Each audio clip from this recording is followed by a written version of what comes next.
Welcome to OLC 40. This is class 30 assignment. Oh, hang on. Welcome to OLC 40.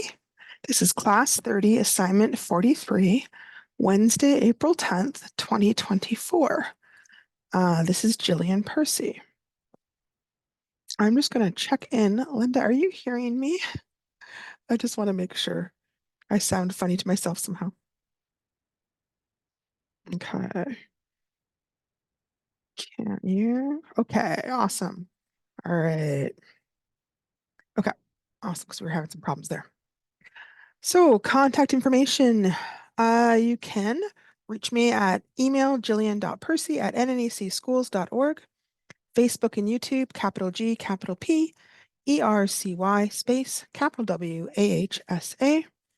You can also call me at the office for 1-800-667-3703. Whatever work you want to send in, you can send to studentwork@nnec.on.ca. Please at the top include your full name, the course name, the assignment number and name, and if an assignment asks for both a rough and a good draft, please label which is which and include them both in the same email because they often have different grading schemes, different marks, so I need to know which is which. Today's basically our last big assignment. It is an essay about basically your own reading and writing work.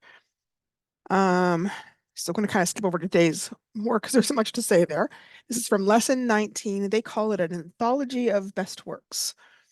So it is assignment 43. It is worth 40 marks. The subject of this series of paragraphs expressing an essay will be about your own literacy development throughout this course. You are going to go through all the writing and the reading assignments to choose the most memorable and meaningful parts of your learning process and write an introduction for your portfolio. You are to submit both a rough copy and a final copy for marking. The marks are the rough copy gets 15 and the final copy gets 25. So it's going to have these elements. There's going to be an introductory paragraph, a paragraph about your best reading experience. I'm going to talk about progress really, a paragraph about your best piece of writing, and a concluding paragraph. After you've finished all that, you're going to submit these to your teacher.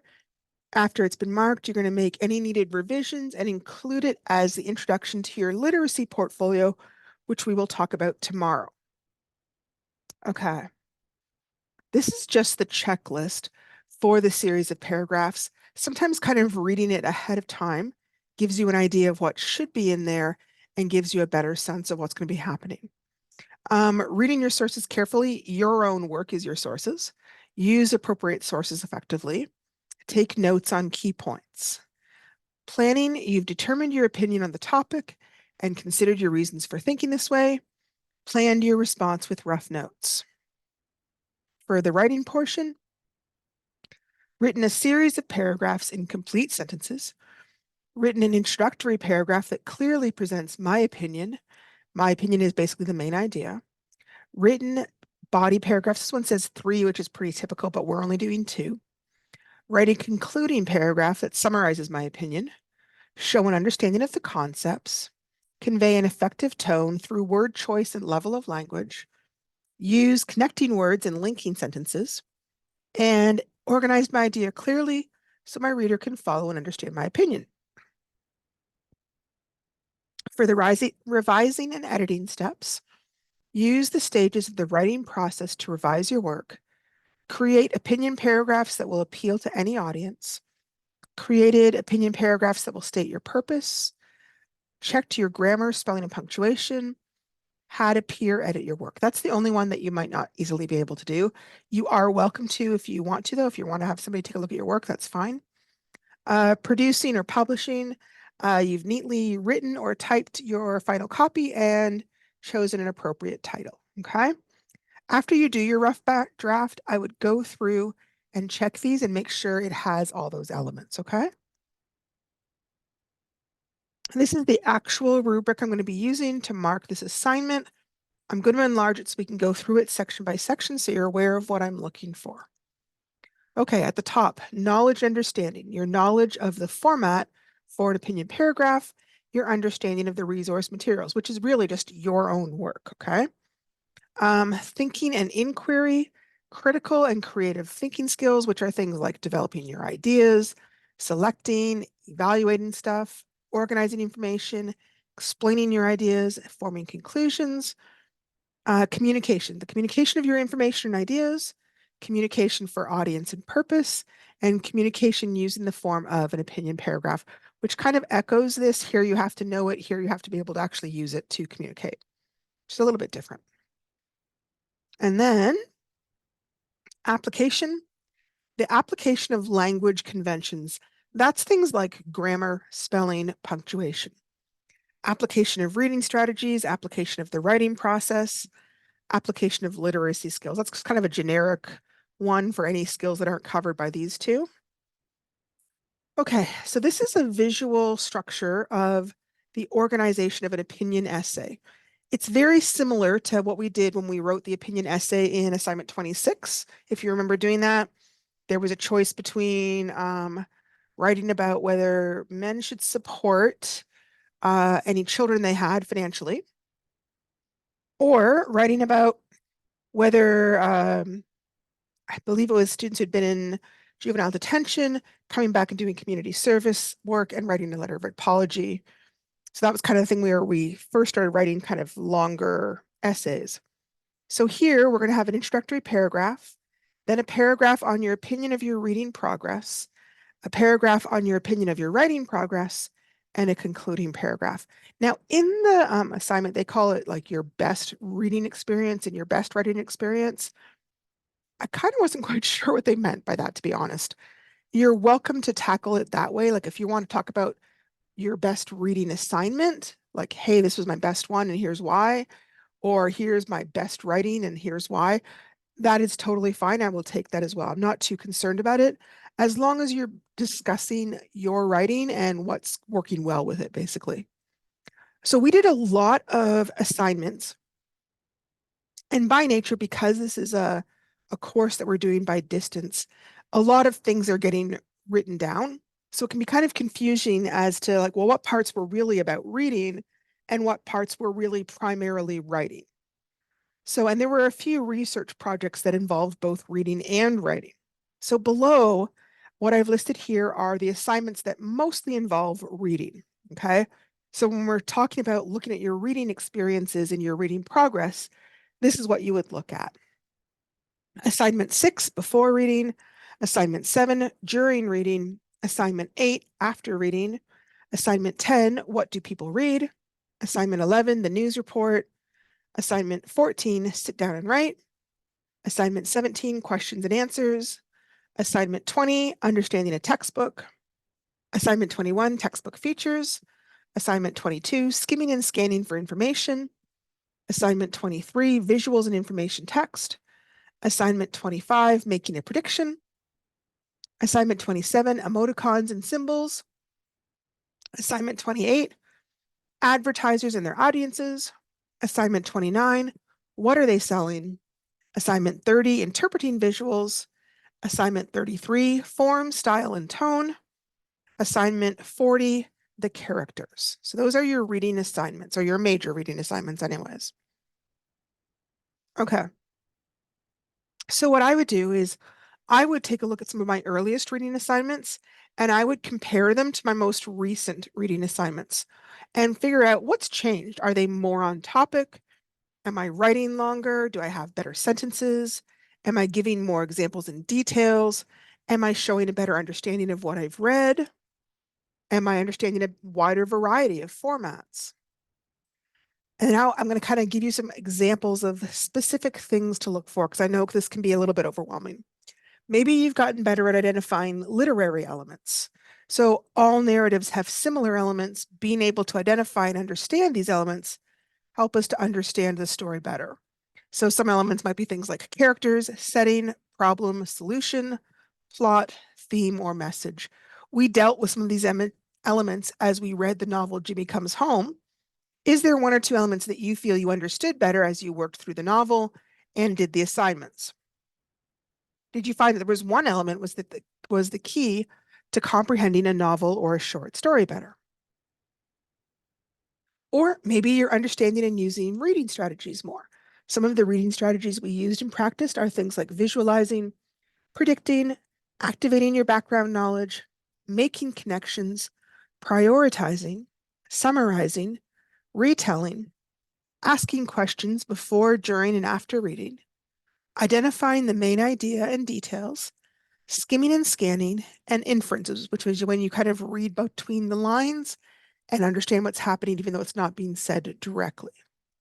Okay, hang on a sec. Maybe now you're able to identify nonfiction features.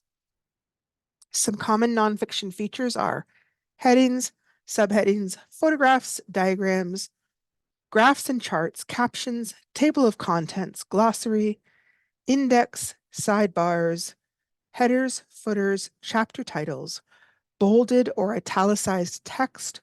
Does knowing about the different features of nonfiction text and the reasons they exist, does it make it easier to understand informational text?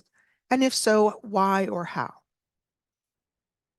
Maybe you're able to understand different reading formats better. We've read a lot of different formats during the overall course, things like poetry and song lyrics, novels, news articles, procedural text, informational text, brochures, letters, resumes, textbooks, and advertisements. Do you feel like you've widened the range of formats that you're comfortable with reading and understanding?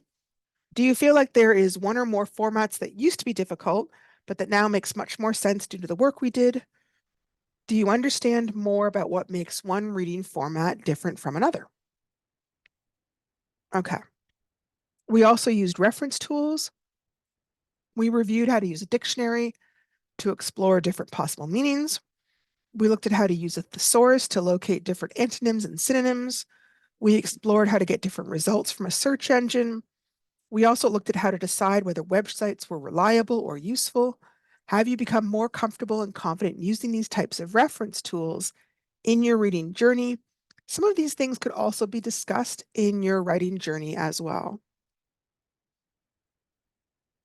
Sometimes we can find it really hard to see our own progress, especially if it's in an area where we're not feeling very confident about.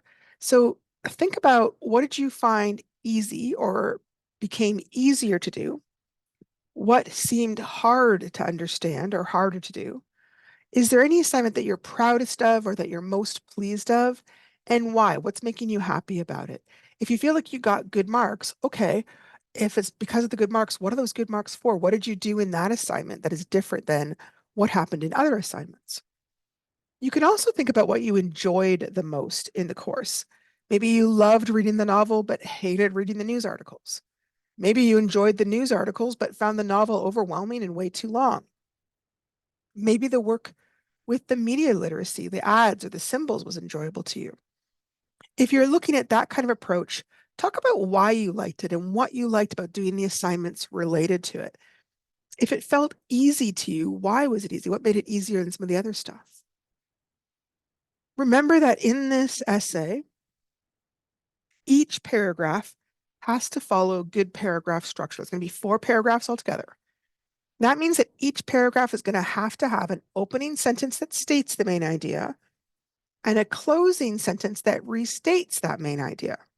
And then the middle of the paragraph is dedicated to fleshing out all those ideas with details, examples, and arguments that support the main idea. We always want to use that hamburger structure, right? The top button is the opening, the bottom is your closing, all the good stuff's in the middle. So if you have 4 paragraphs, you're basically going to have 4 of these hamburgers in a row, right? Each time you're going to make an opening to that big concept, and then you're going to close it, and then you're going to start a new concept and give all the details, and then close that concept. It's like you're walking into a room, you're opening the door, you're walking around the room, and then you're closing the door before you go on to the next room. Okay. Hopefully, after all this, you kind of noticed a few things that have improved or changed over the course of your reading assignments. Make a few notes on what you see is different or improved. So for example, some of the ideas I wrote down was, I can write longer about books. I understand formats better. I understand how to skim for information. I understand nonfiction features. I can use more details and examples. I feel more confident, and I understand reading strategies better. After you've got these ideas down, you can think about how you want to arrange them or organize them. Thinking about where you were before the course and where you are now can be one way, just kind of a before and after format. Or you can arrange it chronologically. What changed first? What changed next? Or you can always also organize it by importance, from the smallest importance to the biggest, or from the biggest importance to the least. It's totally up to you. I kind of went with more of a chronological format, and that was how I'm going to talk about them. So, understanding reading strategies better, using more details and examples, understanding formats better, understanding nonfiction features, skimming for information, writing longer, feeling more confident. That's how I wanted to do it. Someone else may look at this and think, oh, I would have done it some other way.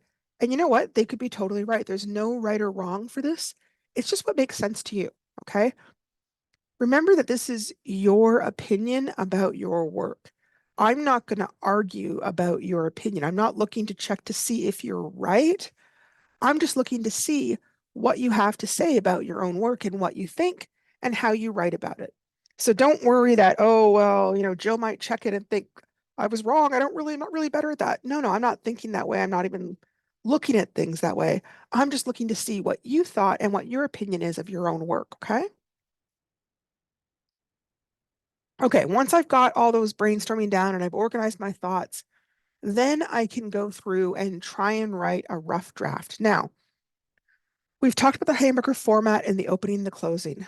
For this kind of essay, I sometimes find it's better to write all my details and then go back and think about what's my big idea that I want to state at the beginning and state at the end. Not everybody thinks that way. It's kind of a little bit backwards, but that's what works for me. You can do it however it works for you, but this is how I would do it. I would just kind of dive in, and then when I went back and figured things out, I would revise a little bit. So before I started the course, I didn't feel very confident about how I would do. But now I understand reading strategies better, especially visualizing and making connections, which helped books come alive for me. Now I notice details more and use them as evidence for my ideas in reading assignments. I also understand that different formats have their own type of organization or structure. I understand nonfiction better. Before, it just seemed busy and I meant over the place, but now I see the different types of headings and sidebars as a way to emphasize things. I never understood how to skim for information before, but now I can do it easily. I can write longer paragraphs about what I read, and I feel more confident hang on, that I understand what I'm reading. I didn't notice it before, but even though I am going chronologically, as I'm discussing the points, I'm also kind of doing a before, after format. It just kind of happened naturally. That wasn't what I planned, but I think it's successful. And you can see I wrote quite a lot. I mean, you're writing about, gosh, we did 43 assignments, so you probably have a lot to say. All right, once I have my rough copy, then I can go back and think about my opening. And again, if you're good at thinking of openings, you can start there. That's fine. So after I've got all this, I thought, what's the big picture here? What am I trying to say is the big idea? And really, I realized what's going on is many little things have changed that help me understand better and has led to me having more confidence about my abilities. So how could I phrase this well for an opening sentence? So I tried two different sentences. I'm not 100% happy with either one, to be perfectly honest with you, but they're a start. I can always go back and change them later. Sometimes just getting something down on paper that you can play with and revise is better than just kind of blanking out and not writing anything. That's kind of the big danger sometimes is we're trying so hard to be perfect that we just don't write anything at all. And everyone is prone to that, even like novelists, right? So my one try was I expected great big changes in my reading skills, or possibly no changes at all. But instead, many small skills have improved, leading to an unexpected change, more confidence. And then I've got over the time period of this course, many small changes in my abilities and understanding have resulted in a big change in my confidence level. They're both getting the same idea across, but they're just stating it differently. And I don't know, Initially, I liked this one better, and now I'm thinking maybe I like this one better, but I went with this one, I think, pretty similar. Yep. So I went with that, and then I kind of went back and used my rough draft, but I played with things a little bit because I wasn't 100% happy. And then I tried to think of a closing sentence. Remember, the closing sentence is going to basically echo your first sentence. It's going to have the same message, but it's not going to be in the exact same words, right? You don't want your reader to do a double take. You want it to feel satisfying and like you've summarized everything in a really good way that makes sense to them. So these things I have learned seem small, but they have built up my skills so that I feel more successful in my reading abilities. I really do like that closing. It's pretty similar to this, but I think it phrases it a little bit stronger. Okay, so now we're going to look at writing. Okay, here is a list of the writing assignments. We did a lot of writing assignments. Here is different formats. Here are the journals. We did a lot of different journals. There were also a couple things that were sort of a combination of reading and writing. The brochure project and the part in number 42 where we were doing internet research, writing about it, trying to summarize it. You're welcome to use those if you felt like those were strong assignments for you, but they're kind of in a funny category, so I put them kind of off by themselves. Writing was 7 grandfather teachings. Number 2, growing up in my community. Number 12, writing a rough draft. Number 13, writing a final copy. 15, editing a paragraph. 24, the information paragraph. 26, a series of paragraphs expressing an opinion.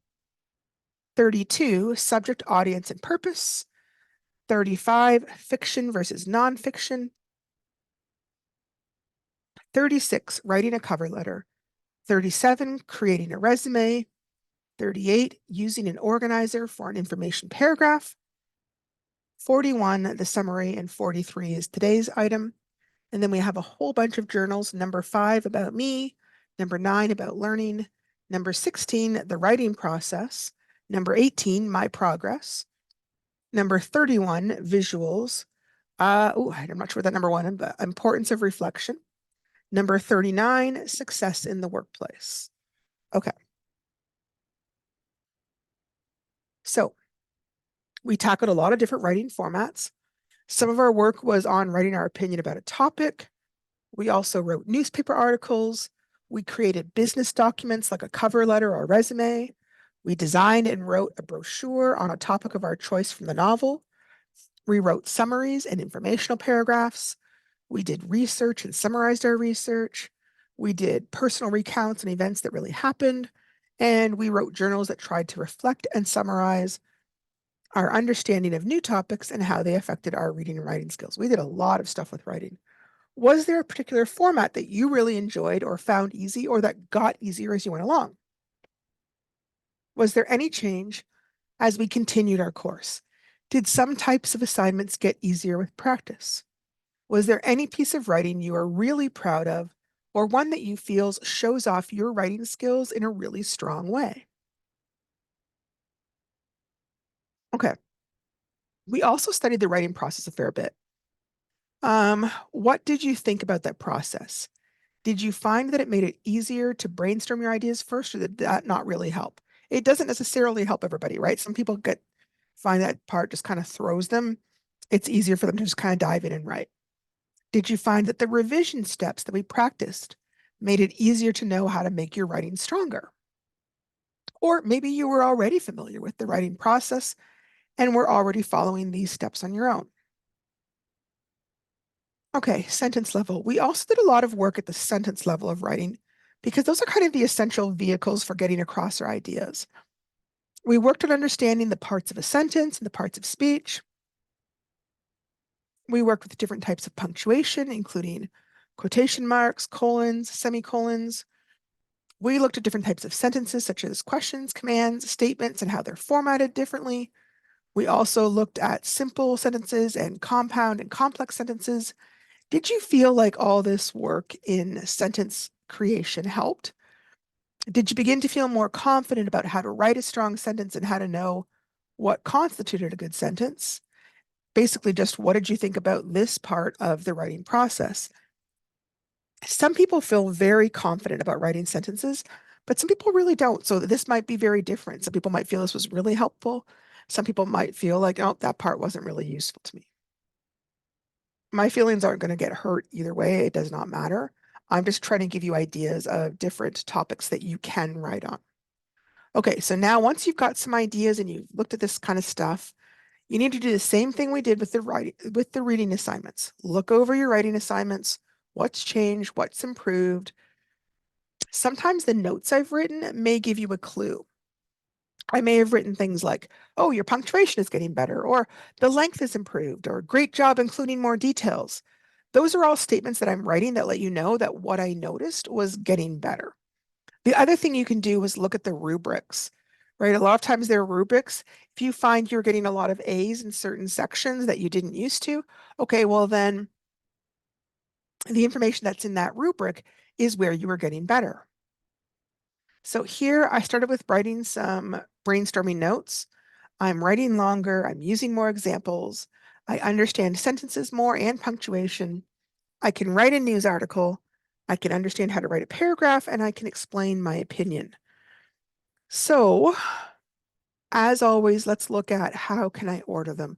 I feel like it's not quite as important with writing.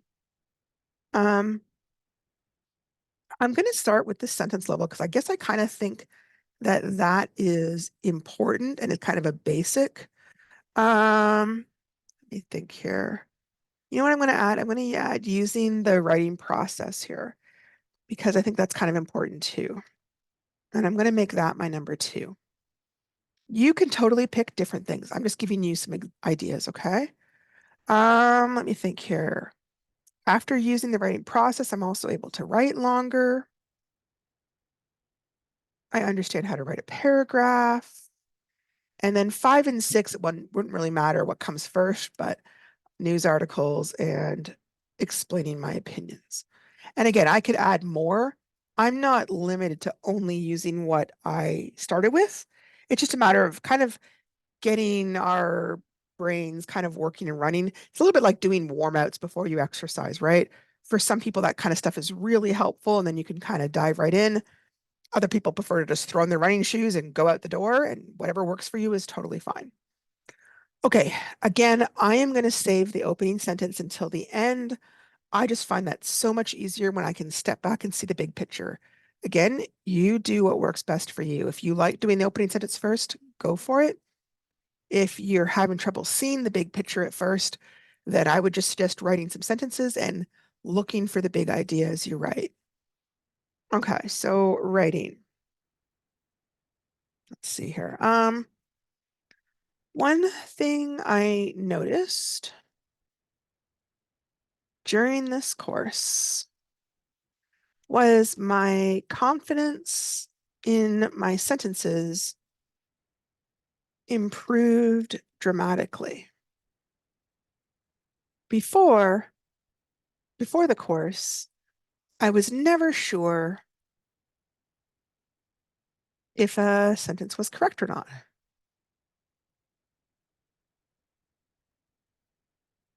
It was a mystery, semicolon. It was a mystery. Okay. Now, I just want to point out, I'm trying to emphasize this. I'm using a connecting tool of a semicolon. I could have used a colon to kind of set it off, or I could have used a dash for emphasis. Any one of those is correct. I just can't put a comma and then put it there. Okay, so I've done understanding sentences. Let's see. Using the writing process gave me a structure to help ease the writing pains.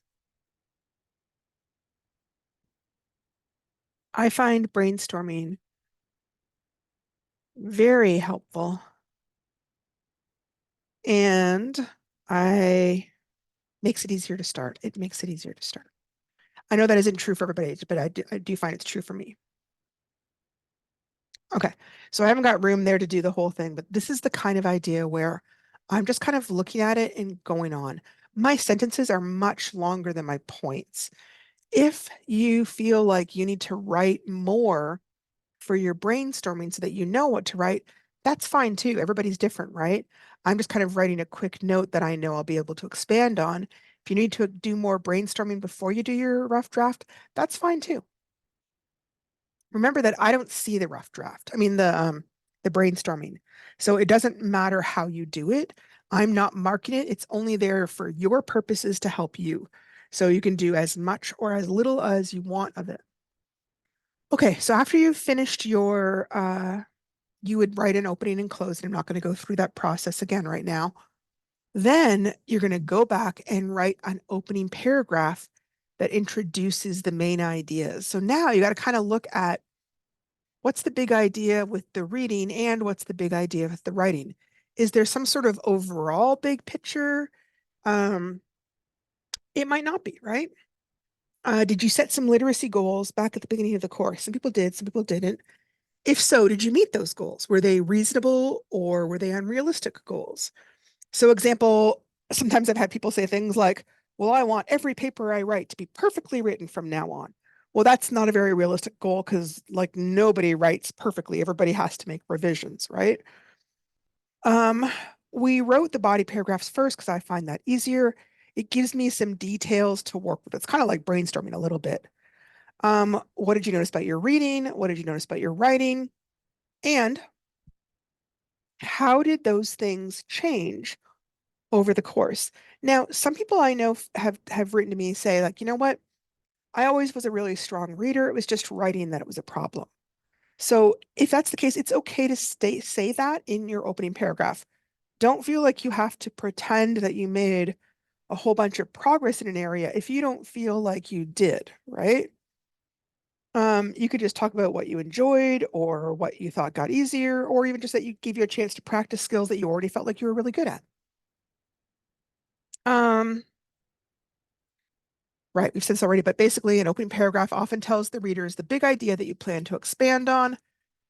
It will usually list the main points. Because you're only writing 2 body paragraphs, this might not be a very long paragraph. So I don't want to give you too much away.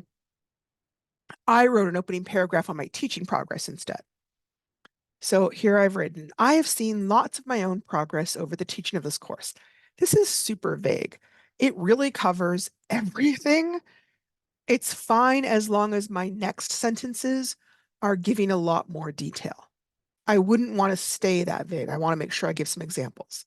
I have noticed that I do a better job of explaining the steps needed to complete an assignment. I also developed a better sense of the amount of material needed to fill an hour of class. See, and here's some things where I'm going, oh my gosh, why aren't I using traditions? So I'm going to add some traditions. In addition, I increased my own understanding of grammar through the process of teaching it. As well,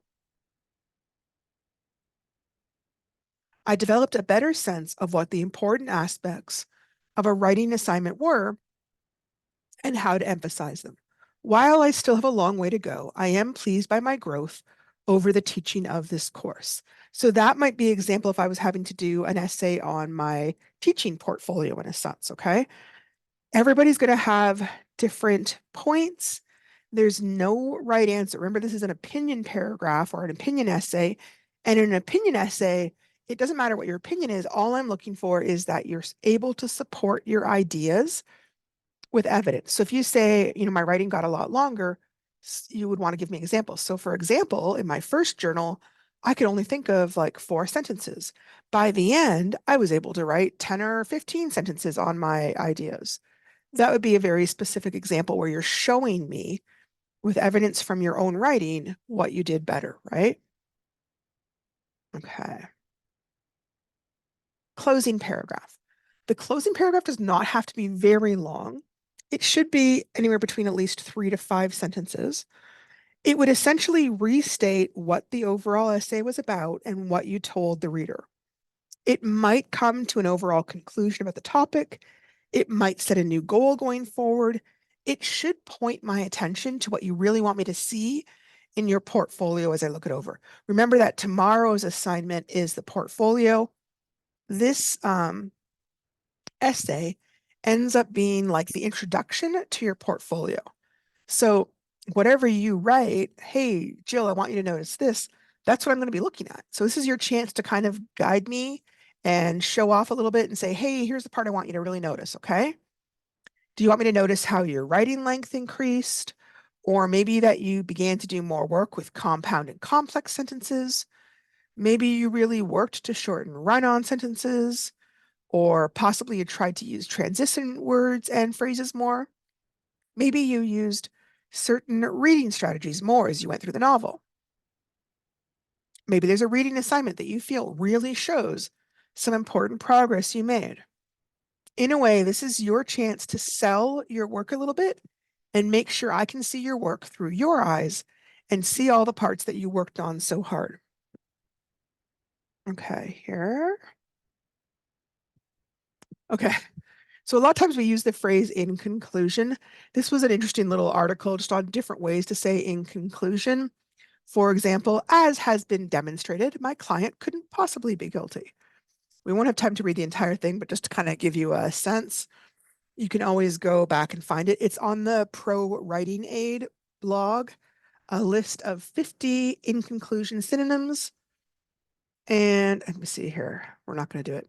It's not wrong to use in conclusion, by the way. I am totally fine with people using the word the phrase in conclusion.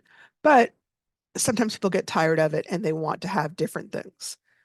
As the research has demonstrated, as all the above points have demonstrated, as has been demonstrated in this paper, all different ways of showing things, as has been shown in the final analysis. These are all a type of transition phrase that's basically giving your reader, hey, heads up, this is my big idea. This is my conclusion. Let's review. To review. Okay. Here they've got some other ones. In summary, to summarize, overall, it may be said, taking everything into account, on the whole, in general, it can be said that, with this in mind, in the end, hang on. Yep. As a final observation, everything considered, considering all the facts, for the most part, in light of all these facts. These are all different ways of trying to summarize or let people know that this is your summary. Okay, that's kind of just all that is there. Lovely little site, by the way, if you want some interesting tips on writing. Okay, again, now that you've got all these paragraphs written, you want to go through and basically kind of tighten and polish it up, right? Sometimes you might find, oh, wait, I've used the same word over and over. I'm going to try and find a different word. Or, gosh, some of these sentences are really long. I need to make some of them shorter. Or, hey, this entire paragraph is one sentence, which means it's probably a run on and I need to go through and make sure my punctuation is correct. The biggest thing is make sure your meaning is clear. You want to make sure I understand what you're saying. That's more important than literally anything. If you think your meaning isn't clear, you can change your words, but you can also add an example that explains it more clearly. Or you could add more details to an example. We already talked about sentence structure and run-on sentences. You can also use things like making sure to use vivid verbs. Like instead of went, you could use run, trudged, whatever. Also, using the transition words and phrases at the beginning of sentences is a huge way to make your writing sound more professional, to make your paragraphs sound more connected. A lot of times people are using like a comma when really a transition phrase would accomplish what they're trying to do much, much easier. So some examples of transition phrases are things like first, second, third, fourth, next, then, after that, in addition, also, as well, for example, as an example. You could also have the ever popular furthermore. Gosh, spelling, there we go. Went badly. Sometimes you can also use conjunctions to join two sentences together that strengthen it. Like, remember how a lot of times there are subordinating conjunctions that can give reasons or that can show the passage of time?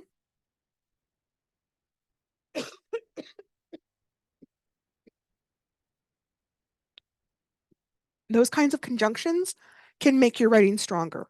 Things like but, although, however, therefore, since, because.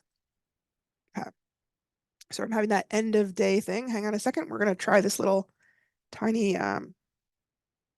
Everyone has disagreements, whether it's who is the best performer of all time or what is the tastiest flavor of ice cream. Someone is going to have an opinion that might differ from yours.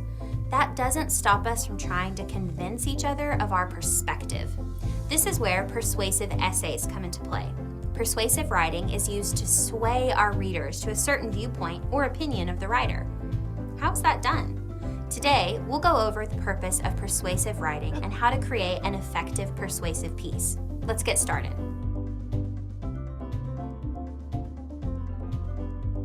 Persuasive essays, also known as argumentative essays, are texts that are meant to convince the reader of something. There are other things besides essays that can be persuasive, such as speeches and social media posts.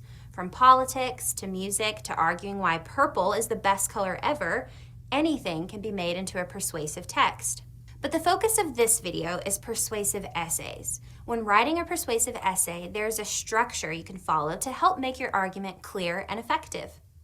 The essay is typically made up of 3 main sections: the introduction, the body, and the conclusion. To write an effective persuasive essay, each section should contain specific points you want to discuss. The introduction paragraph of your essay should always introduce the topic you will be discussing. A good introduction paragraph will also have a hook, which is a sentence that grabs your reader's attention. Once you have your hook, you will state your thesis. A thesis is the main point or argument that you want to prove in your essay. Every persuasive essay must have a thesis. Lastly, you should always end each section of your essay with a concluding sentence. This is a sentence that wraps up the end of the paragraph and helps transition into the next paragraph. Let's look at an example of an introduction paragraph of a persuasive essay. Long ago, ancient Egyptians worshipped cats. They believed they were godly creatures. Today, cats are still very beloved, but as household pets. Some cats aren't so lucky. There are many cats who have yet to find their forever home. Cats are amazing animals that you should consider adopting because they are very intelligent, have an urgent need to be placed in a home, and make great companions. These are just a few reasons I'll discuss as to why cats should be protected. This introduction paragraph had a hook. It grabbed our attention by talking about ancient cats and related it to cats today. We see there is a thesis. The writer believes we need to adopt homeless cats, ideally from shelters, and gives 3 reasons why. Lastly, they concluded the introduction paragraph by saying they would give more details about their reasons. Next comes the body paragraphs. The body of a persuasive essay holds all the main points you, as the writer, want to argue. It's best to separate your points by paragraphs. So if you have 3 main arguments, you should have at least 3 body paragraphs, explaining them in detail. When you argue your points in the paragraph, you must make sure to explain why these reasons support your thesis. Let's look at an example. We can see here that the author addressed the 3 main reasons that support the thesis with 3 body paragraphs. Each paragraph began with a transition word or hook, then went into detail to support the reason, and lastly, it ended the paragraph with a concluding sentence.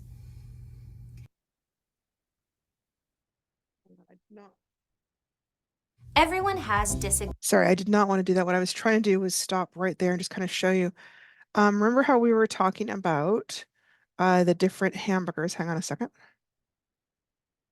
There we go. Wait, almost there. Okay.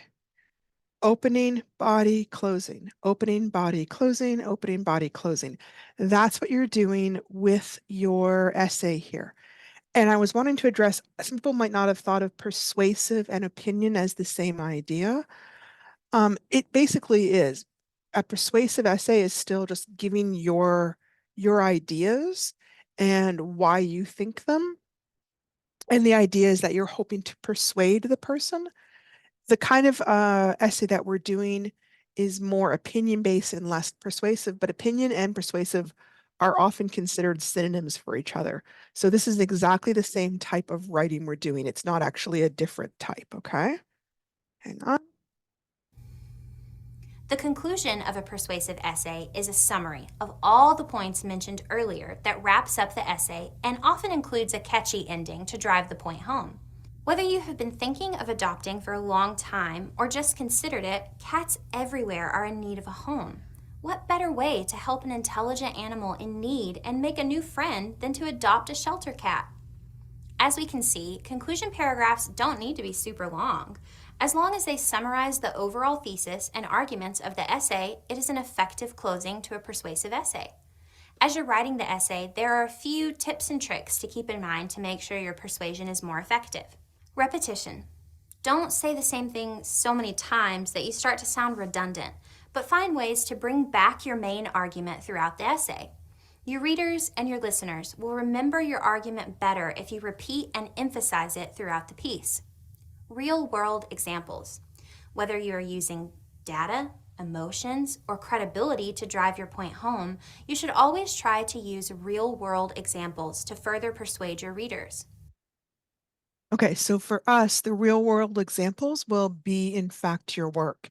And you can use a quote from a piece, you can use a quote from something I've said, you can use information from a rubric. Whatever you're doing, remember that you're tying it back in to the writing and the reading that you have done, okay?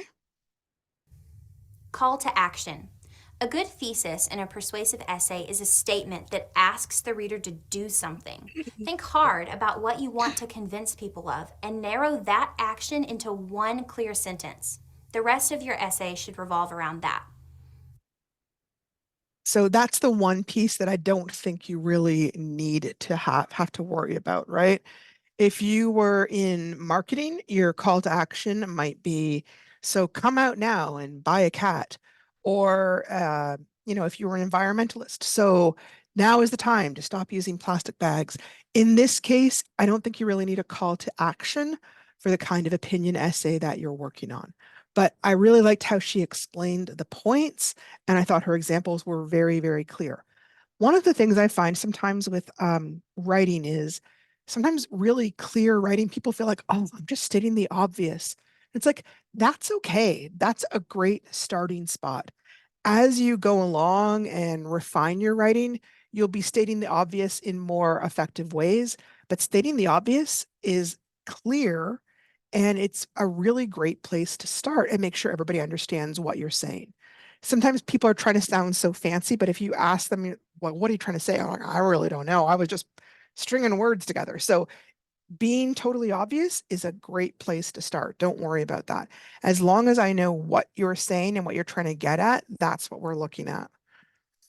Oh, okay. I don't think we're going to go on to that. Um, okay. So this is kind of, I know this is a challenge in two ways. One, it's a longer essay. It's not the longest one we've written, right? The opinion one that we did before was pretty much the same length. But because the topic is your own reading and your own writing, I know this is the kind of writing that can make people feel very vulnerable, right? Like, oh my gosh, I got to talk about myself. But the big thing to remember is I'm not here trying to judge you, right? I'm not, I mean, it sounds funny because I know people sometimes think of teachers as judges. I'm not looking for, yes, I made amazing progress. If you don't feel like you did, that's okay. If you felt like you did and I don't agree, that's okay too, right? I'm really still just looking at how you write. And I'm looking for your chance to show this on a longer level, looking back at the course. Some people have been working on this course for maybe 6 months. There might be some really big differences between what you wrote in September and what you're writing now in April. Other people just started the course and they're kind of whipping through it in a month. They may not see as much progress, and that's okay. Like, I'm not marking according to how much progress you made. If you write, I was an amazing writer when I came in here and I am just as amazing now, that's fine, as long as you give me examples to back up what you're saying, right? So just keep in mind, I'm not looking at truth in that sense. I'm looking at your lawyer skills, how good you are at arguing your case. Okay. If at any point you're feeling overwhelmed or frustrated by this particular uh, assignment, which I know is one that people felt very nervous about, it's totally okay to kind of send me what you've got so far and say, hey, what do you think? I'm kind of stuck. I'm not sure what to do. And I'd be happy to kind of brainstorm a few ideas with you and send it back to you. Okay. The other thing is if you ever send me an assignment and I mark it and you're like, oh, I am not happy with that mark, what can I do to make this better? I'd be totally happy to discuss that with you and you do some revisions and send it back to me and I upgrade. Up until we finish the course, I am always able to upgrade anything. Once you're finished, I can't do much about it, but before we submit that report card, I'm always happy to do revisions with you, okay? Tomorrow is our last day of this course. We'll be talking about the portfolio. We'll be talking about the reading logs, and also talking about the exam or the culminating activity. So it's kind of a lot to talk about. It's a lot of wrap-up stuff. So hopefully I'll be able to see everybody tomorrow. Does anybody have any questions before I go? Just going to do a quick check. I know there's a way to hear people in here, but I never do know. Okay. All right. So we're good. All right. I will talk to everybody tomorrow then. Thank you so much. Have a good evening, guys.